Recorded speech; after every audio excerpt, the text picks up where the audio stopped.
Okay, welcome guys. Today we're going to be doing a review of Desert Fox, the Battle of El Alamein. Now, this is the latest game from Shenandoah Studios. If that name sounds familiar, they're the guys behind Battle of the Bulge and Drive on Moscow, both for iOS, for iPad and iPhone.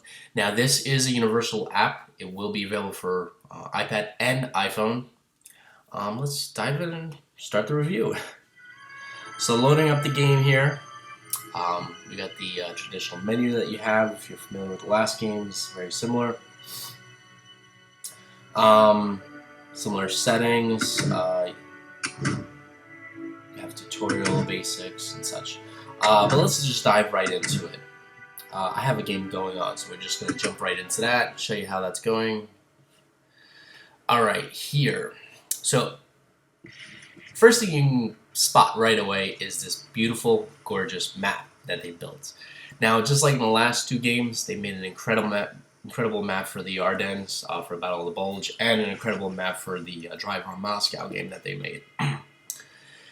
Now, this map is, they did the same with this. I mean, you can see the detail here that they did with the ridges and, the edge of the, I forget what you call that big part of the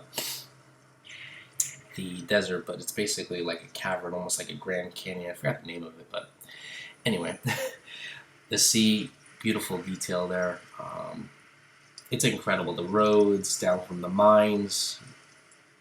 I mean, it's really incredible detail. They spent some incredible time on this map, and I do appreciate that, like they did with the last two games. So that was really, well, that's the first thing that stands out, right? The map, because you're going to be using that a lot. Of course, just like the last two games, another pro would be intuitive gameplay. Just like the last game, it's crazy easy to move units. I'm just going to probably kill one of my units here, but tap, move them, combat or approaches, you click commit on the top right, boom. Hey, I win. Okay, cool. Very quick, very easy. So, that's one thing that's, you notice, I probably shouldn't have done that. I'm probably going to get my butt kicked. So, right there and there, you see the intuitive gameplay. Another cool thing is roads and terrain are really important in this game. And I do appreciate them adding that into this game because if you're defensive, like the Commonwealth here, it's very important. Especially these ridges here, and these, I think they're called Nors or Dieps. I forgot the name of these, but I'm gonna call them holes for short.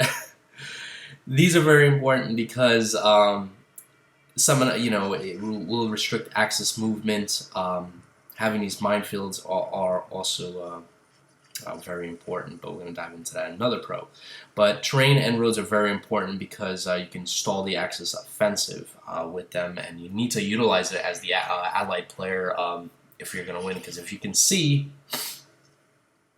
allied units are, one here, two here, one here. They're not as strong as these German units. Well, actually, they're not too bad. But I think some of the German units that come down the road,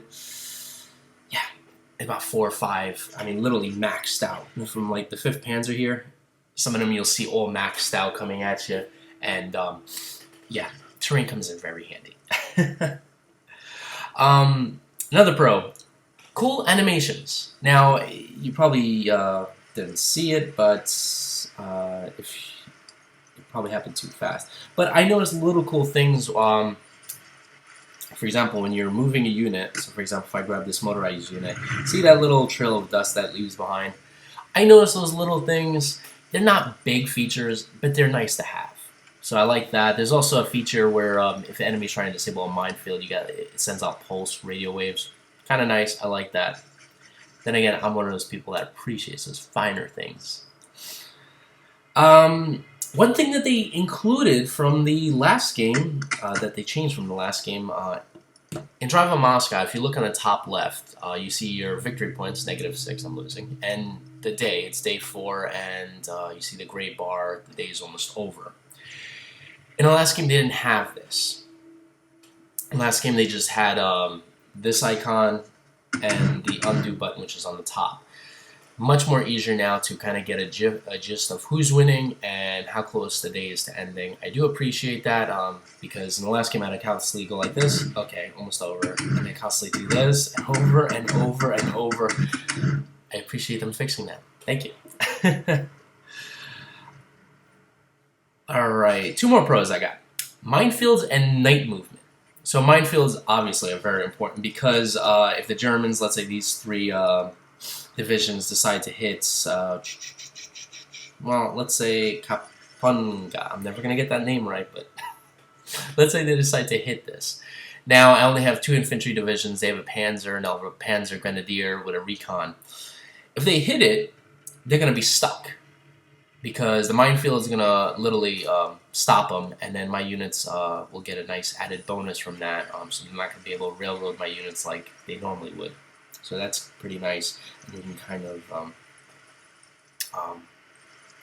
develop a better defensive line because of that. You also have night movement in this game. I haven't really used that much. I just moved troops in and out of the actual positions during night movement, so I really don't do much there. So the next thing I want to show you guys is out of this, so I'm going to have to jump out.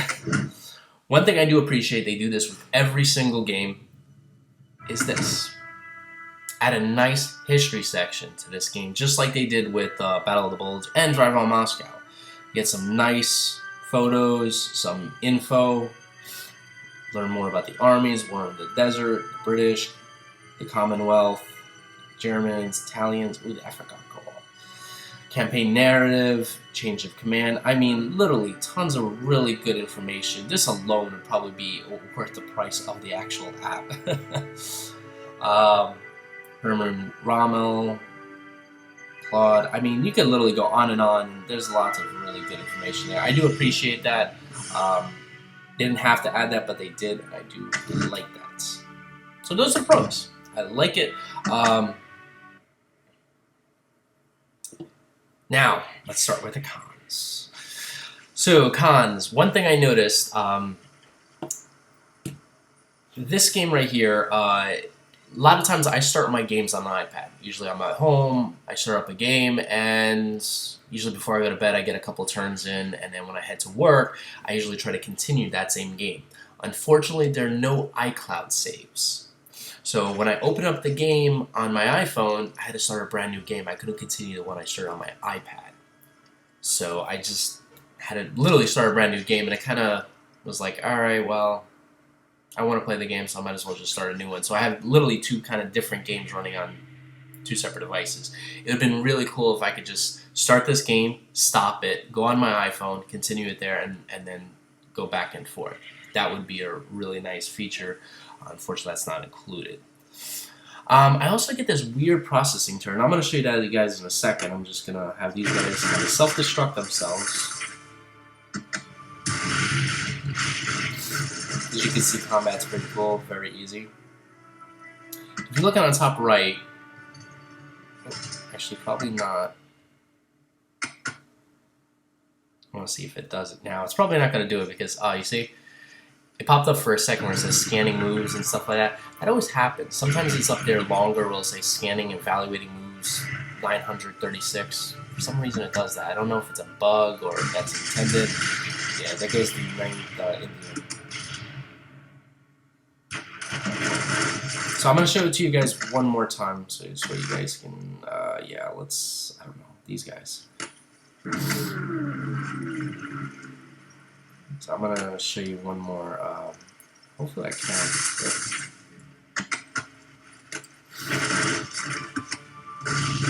If you look on the top right hand corner, it's going to happen again, and it pops out.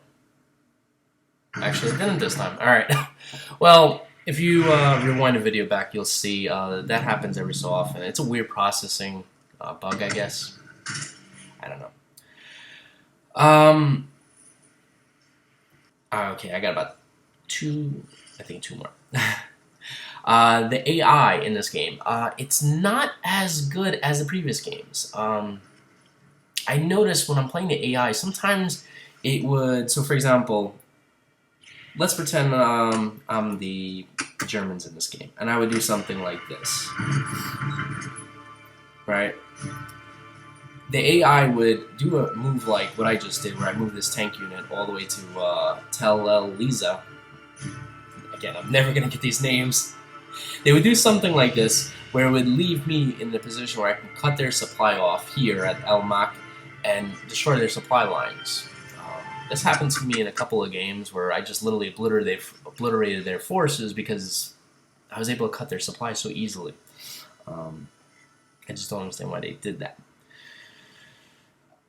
And coming down to back to supply, I noticed something weird. So in one game, I had a whole bunch of forces in. All right, I'm gonna screw this name up worse than the rest of them.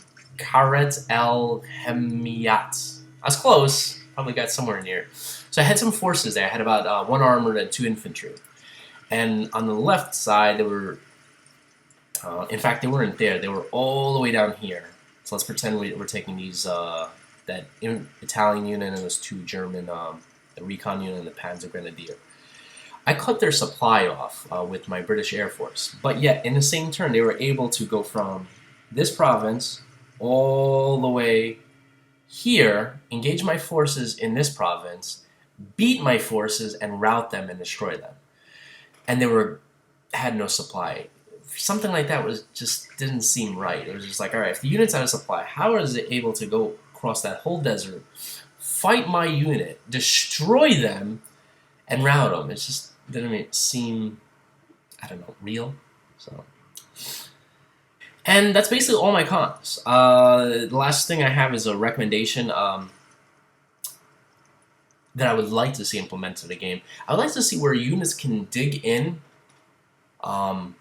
and set up minefields each turn. Currently, you can only do it during the disengagement phase, but I would like to see it done every turn. So, like for example, if I want to set up minefields here, I would like to tap on that unit, the armor unit, to develop some kind of trench or whatever it may be, or if it might be just infantry only, for these guys here to set up some trenches or set up a minefield here.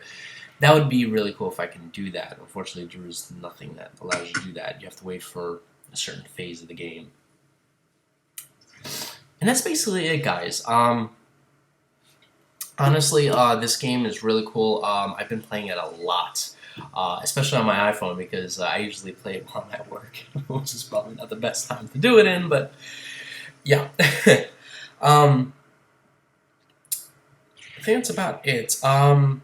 As you can see, the map's beautiful, roads, and combat's very intuitive. If you really like World War II games, this is an incredible game. You're not going to get a better Alamein kind of game on the iPad, or for that fact, possibly on desktops. I haven't run into a good Alamein game on a desktop yet. If you do have any suggestions, feel free to throw them at my way, but I think this is probably the best North African game that I've played in a long time, or possibly ever.